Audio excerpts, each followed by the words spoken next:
জি জি বাংলাদেশের যে অবস্থানটা চলতেছে এখন যেভাবে মানিলো প্রশাসনকে ঢেলে সাজিয়েছে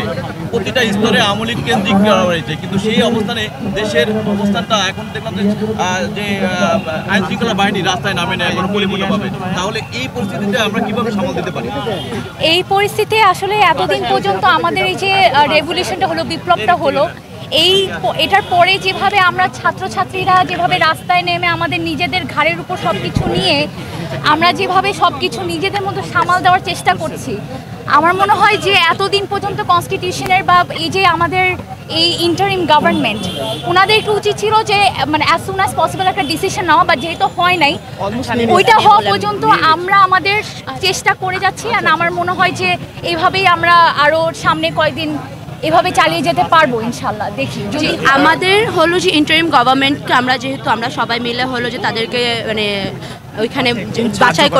বাছাই করেছি আমাদের সংস্কারের জন্য উপদেষ্টা মণ্ডলী আমরা তাদের অবশ্যই ফেভারে আছি কিন্তু আমরা নতুন একটা কালচার তৈরি করেছি অবশ্যই যে আমরা হলাম যে আমরা যাদেরকে বসিয়েছি বা আমরা যাদেরকে বাছাই করেছি তাদেরকেও আমরা জবাবদিহিতার বাইরে রাখবো না আমরা মেক শিওর করবো যে আমাদের যেটা রাইট জনগণের যেটা রাইট জনগণ যেটা প্রাপ্য জনগণ যাতে সেটা পায় সেটা আপনারা আপনাদের উপরে এইটুকু ভরসা রাখেন স্টুডেন্টদের উপরে যে আমরা কাউকে জবাবদিহিতার বাইরে রাখবো না আমরা চেষ্টা করছি ইন্টারিম গভর্নমেন্টের সাথে কথা বলে তাদেরকে চাপ দেওয়া বলেন যেভাবে আমরা এখনও রাস্তায় আছি আমরা প্রতিদিন এটা নিয়ে কথা বলছি কিন্তু যেহেতু ওনারা হঠাৎ করে একদম মানে হঠাৎ করে আমলাতন্ত্র থেকে এইটার ভিতরে হঠাৎ করে হলো যে এখানে চলে আসছে হঠাৎ করে সব কিছু হয়েছে আপনারা দেখতে পেয়েছেন কিভাবে সব কিছু একদিনের ভিতরে ঘুরে গেল তো আমাদের একটুখানি হলো যে সবাই টাইম নিচ্ছে সব কিছু গুছিয়ে নিতে দোসররা রন্ধে রন্ধে আমরা দেখেছি কিভাবে আমাদের সব জায়গায় হলো যে তাদের লোকজন মানে আপনি যেটা বললেন যে বিভিন্ন আগের যেই আমাদের স্বৈরাচার সরকার ছিল তাদের বিভিন্ন দোসররা সব জায়গায় ছিল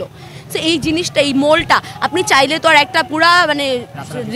সিস্টেমকে পুরা ছাঁটাই করে দিতে পারবেন না তাহলে সিস্টেমটা চলতে পারবে না আপনার একটু সময় লাগবে যে বাছাই করে করে কাকে বের করবেন কাকে আছে ভালো আমাদের ভিতরে অনেক সিস্টেমে অনেক লোক আছে যারা অনেক ভালো যদি আমি ঢালাই করে কোনো রকমের ফিডব্যাক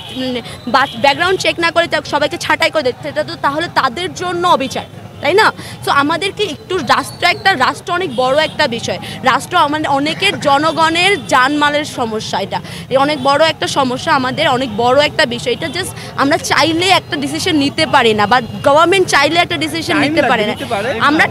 আমরা আমাদেরকে ইনশিওর করছি আমরা কাউকে প্রশ্নের আওতার বাইরে রাখছি না আমরা জবাবদিহিতার বাইরে রাখছি না আমরা মেক শিওর করবো কারণ আমাদের ভাই ব্রাদার রাস্তায় মারা গেছে আমরা ফিল করি আমরা রাস্তায় এখন এই কারণে আসি